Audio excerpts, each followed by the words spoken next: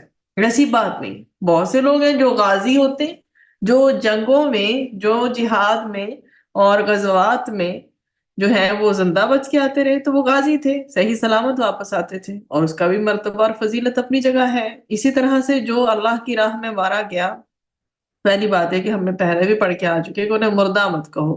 پہلے جو آیات ہماری گزری ہیں 155 کے اراؤنڈ تھی شاید، ان آیات میں ہم نے یہ کہا کہ وہ اللہ سبحانہ و تعالیٰ کے پاس ہیں، انہیں رزق دیا جاتا ہے اور وہ مردہ نہیں ہے، تو وہ شہید ہوتے ہیں. تو جو اللہ کی راہ میں جو ہے اس طرح سے اپنی جان دے بھی دے تو وہ مردہ نہیں، وہ شہید ہے، ٹھیک ہے. تو اب جہاد سے کترانا موت سے بچنے کا ذریعہ نہیں. یہ انسیڈنٹ اس طرح سے ہے کہ بنی اسرائیل کی ایک بہت بڑی تعداد ایک سٹی میں، ایک شہر میں رہتی تھی. وہاں سخت جو طاعون ہوتا ہے نا وہ پھیلا، تو لوگ جو ہے وہ گھبرا گئے، اور موت کے خوف سے اس شہر کو چھوڑ کر وہ 2 بڑے بڑے ماؤنٹینز تھے، پہاڑوں کے درمیان واقع ایک بہت ہی اسپیشیس، بہت وسیع ایک میدان تھا، چٹیل میدان، کھلا میدان، اس میں جا کے وہ مقیم ہو گئے. اللہ تعالیٰ نے ان پر اور دوسری قوموں پر واضح کرنے کے لیے کہ کوئی بھی شخص اگر نقل مکانی کر کے ایک جگہ سے دوسری جگہ چلا جائے تو اپنے آپ کو بچا نہیں سکتا، تو 2 فرشتے بھیج دیے اللہ سبحانہ و تعالیٰ نے، جو میدان کے دونوں سروں پر آ کر کھڑے ہو گئے. پھر انہوں نے کوئی ایسی آواز دی جس سے وہ سب کے سب جو لوگ تھے بے یک وقت جو ہے وہ مر گئے. اور جب وہ اس لوگوں کو جو اراؤنڈ وہاں رہتے تھے، اور جیسے قرب و جوار کے لوگ ہوتے ہیں پاس آس پاس کے، جب اس انسیڈنٹ کی، اس واقعے کی خبر ہوئی تو انہوں نے وہاں پہنچ کر ان کے ارد گرد جو ہے نا وہ احاطہ کھینچ دیا. کیونکہ میں نے آپ کو بتایا نا یہاں پہ مینشن ہے الوفن، وہ ہزاروں میں تھے. تو وہاں پر یہ ہوا کہ وہاں پہنچ کر ان کے ارد گرد جیسے ایک لائن نہیں کھینچ دی جاتی، ایسے جو ہے ان کے ارد گرد احاطہ کھینچ دیا. کیونکہ ہزاروں لوگوں کو جو ہے ان کے کفن دفن کا انتظام کرنا جو ہے وہ اتنا آسان نہیں تھا. پھر ان کی لاشیں جو ہیں، ان کی ڈیڈ باڈیز تھیں، وہ بھی گل سڑ گئی اور ہڈیاں بھی چورا ہو گئی. ایک طویل زمانے کے بعد بنی اسرائیل کے ایک پیغمبر تھے جو ان کا وہاں سے گزر ہوا، اور ہزاروں انسانوں کے ڈھانچے انہوں نے بکھرے ہوئے دیکھے تو وہ حیران ہوئے، بہت سرپرائز ہوئے. پھر وحی کے ذریعے اللہ سبحانہ و تعالیٰ نے ان لوگوں کو جو ہے نا پورا واقعہ بتایا. تو وہ جو پیغمبر تھے انہوں نے اللہ تعالیٰ سے ان لوگوں کو زندہ کرنے کی دعا کی، تو اللہ تعالیٰ نے ان کی دعا جو ہے وہ قبول فرما لی، اور ان کو حکم دیا کہ تم یہ کہو کہ اے بوسیدہ ہڈیو، اللہ تعالیٰ تمہیں حکم دیتا ہے کہ تم سب جمع ہو جاؤ. چنانچہ ہر جسم کی ہڈیوں کا ڈھانچہ کھڑا ہو گیا، پھر اللہ تعالیٰ نے حکم دیا کہ اب تم آواز دو کہ اے ہڈیو. اللہ تعالیٰ فرماتا ہے کہ تم گوشت پوشت رگیں پٹھے بھی جوڑ لو. چنانچہ وہ جو پیغمبر تھے ان کے سامنے یہ بھی ہو گیا. پھر آواز لگائی کہ اے روحو، اللہ تعالیٰ تمہیں حکم دیتا ہے کہ ہر روح اپنے قدیم جسم میں آ جائے.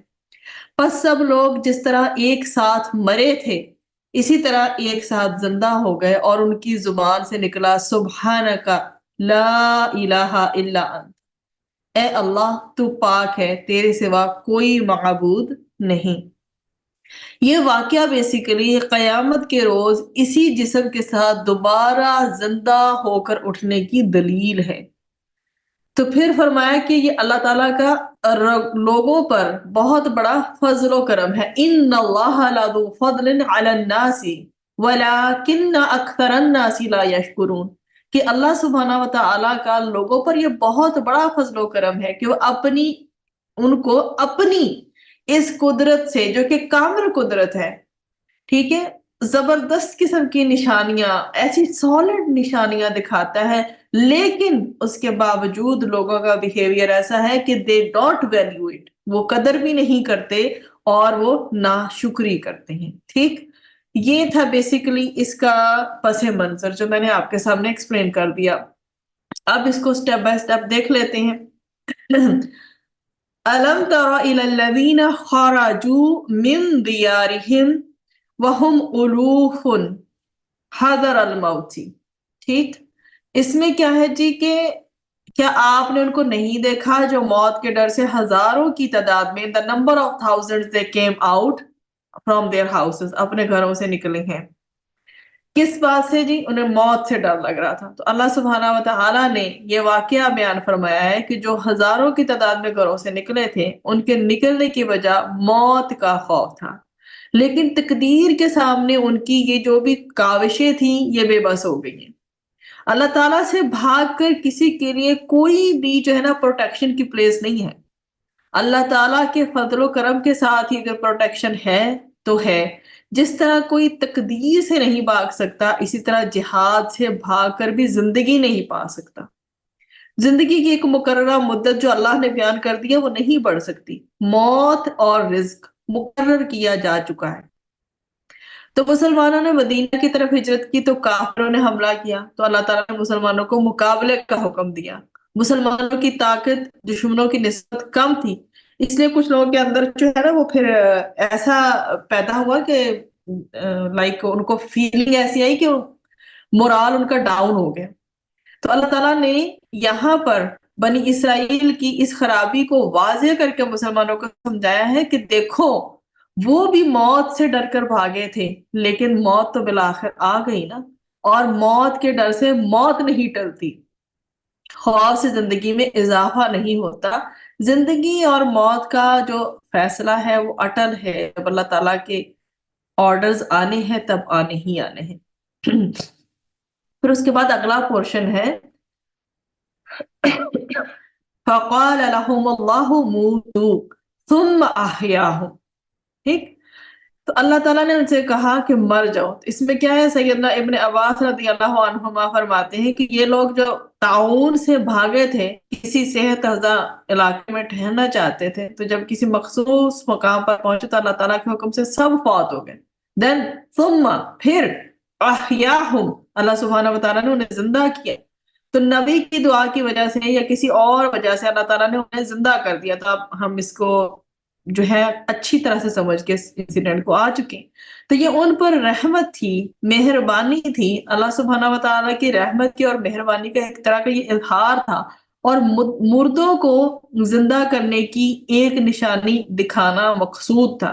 تو اللہ تعالیٰ نے بنی اسرائیل کی خرابی کو واضح کر کے مسلمانوں کو سمجھایا ہے کہ تم اللہ سبحانہ و تعالیٰ کی جو ایک بنائی ہوئی انسان کے لیے تقدیر ہے تم لوگ اس سے نہیں بھاگ سکتے، اور زندگی اور موت کا فیصلہ کمپلیٹلی اللہ سبحانہ و تعالیٰ کے ہاتھ میں ہے. اس لیے ان فیصلوں پر جو تقدیر پہ مبنی ہوتے ہیں، جو صرف اور صرف اللہ کی اذن سے واقع ہوتے ہیں، ٹھیک ہے، اللہ کے اذن سے واقع ہوتے ہیں، تو ان فیصلوں پر ہمیں اطمینان رکھنا چاہیے، ہمیں سیٹسفائیڈ رہنا چاہیے کیونکہ جس طرح انسان کو زندگی اس کی کوشش کے بغیر دی جاتی ہے، اسی طرح زندگی واپس لینے میں بھی اس کی حکمت شامل ہوتی ہے۔ ٹھیک ہے، اپنے جانے والوں کا غم ضرور ہوتا ہے، جو ہم سے جدا ہوتے ہیں ان کی کوئی ریپلیسمنٹ نہیں ہوتی، کوئی آلٹرنیٹ نہیں ہوتا، نہ والدین کا نہ عزیز و اقارب کا، جو بھی اپنے پیارے ہوتے ہیں نہ ان سے جدا ہونے کو دل چاہتا ہے۔ لیکن جس رب تعالیٰ نے ہمیں پیدا کیا ہے، ہم اس کی امانت ہے اس دنیا میں، اللہ تعالیٰ نے اپنی امانتوں کو ایک دن واپس لینا ہی لینا ہے، اور ہر ایک نے جانا ہے، کوئی بھی یہاں ہمیشہ رہنے کے لیے تو نہیں آیا۔ تو بیسیکلی کیا مورل لیسن ہے کہ موت سے کوئی بھاگ نہیں سکتا، موت و حیات پر اللہ سبحانہ و تعالیٰ کے سوا کوئی قدرت نہیں رکھتا، اس لیے بہتر انسان کے لیے کیا ہے کہ وہ جہاد فی سبیل اللہ کرے، اور اس کے ساتھ ساتھ اگر ضرورت مند ہیں اس کی زندگی میں تو ضرورت مندوں کو قرض ضرور دیں۔ اور بیسیکلی موت سے ڈر کر بھاگنا یہ بھی پروف کرتا ہے کہ انسان جو ہے وہ زندگی کا حریص ہے، وہ زندہ رہنا چاہتا ہے۔ اس سے پہلے بھی اور سورۃ الجمعہ میں بھی آپ کا اس کا ذکر ملے گا موسٹ پروبیبلی کہ منافق کبھی نہیں چاہتے کہ وہ مریں۔ ہم ان آیات کو پہلے دیکھ کے آ چکے ہیں منافقین کی کوالٹیز میں، جو ہے سورۃ البقرہ میں، کہ وہ نہیں چاہتے کہ وہ مریں، اور اگر مریں گے بھی تو ان کے ذہن میں بہت ساری خام خیالی ہے۔ اینی ویز اگلی پھر ہمارا پورشن ہے ان اللہ لذو فضل علی الناس، یہ ان لوگوں پر اللہ تعالیٰ کا عظیم فضل تھا کہ انہیں موت کے بعد زندگی عطا کی گئی۔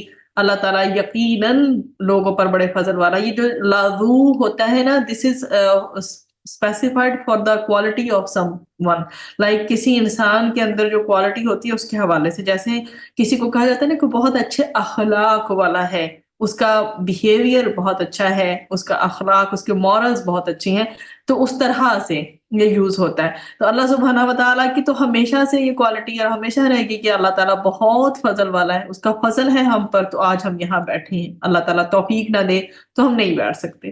دین لاسٹ پورشن، وَلَكِنَّ أَكْثَرَ النَّاسِ لَا يَشْكُرُونَ، یہ اللہ سبحانہ و تعالیٰ اتنے انعامات کرتے ہیں، اتنے ریوارڈز اللہ تعالیٰ دنیا میں دے رہے ہیں انسان کو، اتنے انعامات سے نواز رہے ہیں، پھر بھی لوگ جو ہیں اکثریت، میجورٹی آف دا پیپل، وہ شکر ادا نہیں کرتے، بلکہ وہ کیا ان انعامات کا انکار کرتے ہیں۔ اکثر لوگ انعامات پا کر ایون دو کہ زیادہ نافرمانی کرنے لگتے ہیں، زیادہ ڈس اوبیڈینٹ ہو جاتے ہیں۔ اکثر لوگ اللہ تعالیٰ کے انعامات کو مطلب پہچانتے ہی نہیں ہیں، ریکگنائز ہی نہیں کرتے، نہ ان کا اعتراف کرتے ہیں، نہ اس کی اللہ سبحانہ و تعالیٰ کی اطاعت میں اس کو پھر استعمال کرتے ہیں۔ مطلب کہ ایک انسان ہے سپوز، ٹھیک، اس کو نعمت ملتی ہے، وہ کہتا ہے کہ الحمدللہ اللہ تعالیٰ نے مجھے دی ہے، اور اللہ تعالیٰ جب کسی کو شکر کرتا دیکھتا ہے تو اللہ تعالیٰ اسے مزید نوازتا ہے۔ اور ایک دوسرا انسان ہے، وہ اس کو نعمت ملتی بھی ہے تو اس میں بھی وہ کمپلینٹس کر رہا ہے، اس کا ناشکری والا بیہیویئر ہے، ایون کہ وہ ویلیو ہی نہیں کر رہا کہ اسے اللہ تعالیٰ نے یہ نعمت دی ہے۔ تو دو طرح کے بیہیویئر ہوتے ہیں انسانوں کے۔ اللہ تعالیٰ فرماتے ہیں کہ تم شکر ادا کرو، میں تمہیں مزید دوں گا، اس کی قرآن میں دلیل بھی ملتی ہے۔ اور اگر انسان ناشکرا بنتا چلا جائے تو پھر وہ کفر کے قریب چلا جاتا ہے، کیونکہ ناشکری سٹیپ وائز انسان کے اندر مایوسی کریٹ کرتی ہے۔ ٹھیک ہے، تو جو ایک مایوس انسان ہوتا ہے وہ غلط ڈیسیژنز لینے کی طرف زیادہ جاتا ہے۔ کیوں لوگ کرتے ہیں خودکشی؟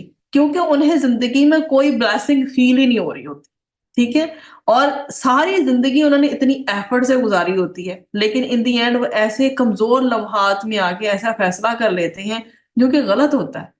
تو اللہ سبحانہ و تعالیٰ ہمیں، ہماری اولادوں کو، ہماری نسلوں کو محفوظ رکھے کہ ہم شکر کرنے والے بنیں۔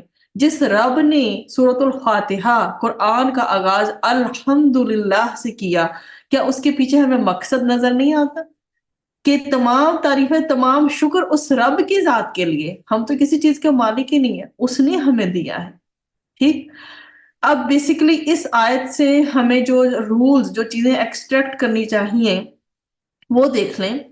نمبر ایک کہ تقدیر الہی کے مقابلہ میں کوئی انسان کی کوئی جو تدبیر، جو ایفرٹ ہے نا، وہ فلفل نہیں ہو سکتی جب تک کہ رب کا حکم نہ ہو۔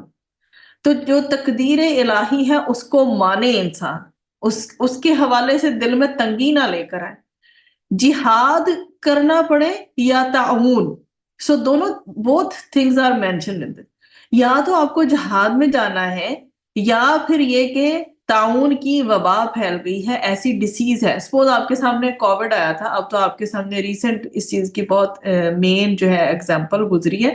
تو کووڈ میں بھی کیا تھا، ایک جگہ سے دوسری جگہ موو کرنا کورونا میں مناسب نہیں تھا. ٹھیک، تو اسی لیے جہاد ہے یا تعاون ہے، ان سے بھاگ کر جان نہیں بچا سکتا انسان، اور نہ جہاد میں شرکت یا تعاون کی جگہ قیام کرنا موت کا باعث ہے. ٹھیک ہے، کہ جہاد میں کوئی بندہ گیا تبھی وہ اپنی زندگی سے ہاتھ دھو بیٹھا ہے، یا کسی تعاون والی جگہ پہ وہ بیٹھا ہوا تبھی جو ہے اس کی زندگی چلی گئی. نہیں، اللہ تعالیٰ ان بیماروں کے اندر بھی اس انسان کو بچا لے گا. اللہ تعالیٰ چاہے گا تو جہاد والے جتنے بھی لوگ ہیں وہ ساری کی ساری ٹیم جو ہے بالکل ٹھیک ٹھاک واپس آئے گی.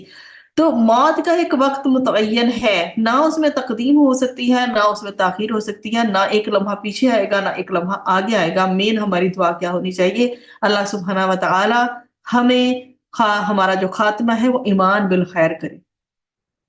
اللہ تعالیٰ جب اس دنیا سے ہمیں لے کے جائے تو ہماری زبان پر کلمہ رواں ہو، ہمیں اچھے نیک صورتوں والے جو ہے فرشتے لینے آئے. اللہ تعالیٰ ہمارا حساب آسان کرے. قبر جو ہے وہ ہمارے لیے تنگ نہ ہو، بلکہ وہ ہمارے لیے ہمارے بستروں سے بھی زیادہ آرام دہ ہو جائے. مین چیز یہ کہ ان چیزوں کو ریالٹی میں اپنی امیجنیشن میں لا کے ہمیں دعائیں کرنی چاہیے. دین دا سیکنڈ تھنگ از، اگر کسی شہر میں کوئی وبائی مرض طاعون وغیرہ پھیل جائے تو وہاں سے بھاگ کر دوسری جگہ نہیں جانا چاہیے. حدیث میں آیا ہے کہ دوسرے لوگوں کو بھی وبا کی جگہ جانا مناسب نہیں ہے، پس نہ کسی جگہ جانا موت کا سبب ہے اور نہ کہیں سے بھاگنا نجات کا سبب ہے. Second thing is this, extraction کرنی ہے آپ کو اس میں سٹیپس کی، پوائنٹس کی اپنے لیے ہمارے لیے، تو وہ یہ ہے. اینڈ دین نمبر 3، موت سے ڈر کر جہاد سے بھاگنا حرام ہے. اس میں آپ کو نیکسٹ سورہ آل عمران میں جو ہے آیات بھی ملیں گی، اور ان آیات میں یہ مینشن کیا گیا ہے کہ جو لوگ جہاد میں شریک نہیں ہوئے وہ جہاد میں شریک ہو کر شہید ہونے والوں کے بارے میں دوسرے لوگوں سے کہتے ہیں کہ اگر یہ ہماری بات مان لیتے، جہاد میں شرکت نہ کرتے تو قتل نہ ہوتے. اے نبی صلی اللہ علیہ وآلہ وسلم، آپ ان سے فرما دیجئے کہ اگر موت سے بچنا تمہارے اختیار میں ہے تو تم اوروں کی فکر چھوڑ کر اپنی فکر کرو، تمہیں گھر بیٹھے بیٹھائے بھی موت آ جائے گی اگر تم سچے ہو. if I can remember، حضرت خالد بن ولید رضی اللہ عنہ، انہوں نے اتنی ساری جو ہے وہ جنگوں میں، غزوات وغیرہ میں اور وہ اس میں لڑائیوں میں شرکت کی، لیکن اللہ سبحانہ تعالیٰ کی قدرت کے انہیں جو ہے وہ موت نہیں آئی اس میں، اور وہ جو ہے بیماری کی وجہ سے پھر ان کا انتقال ہوا تھا. تو جس رب نے پیدا کیا وہ بہتر جانتا ہے کہ انسان جو ہے وہ اسے کہاں کس وقت لے جانا ہے. بس اللہ تعالیٰ خاتمہ ایمان بالخیر کرے، اللہ تعالیٰ ایمان کے ساتھ لے کر جائے انشاءاللہ.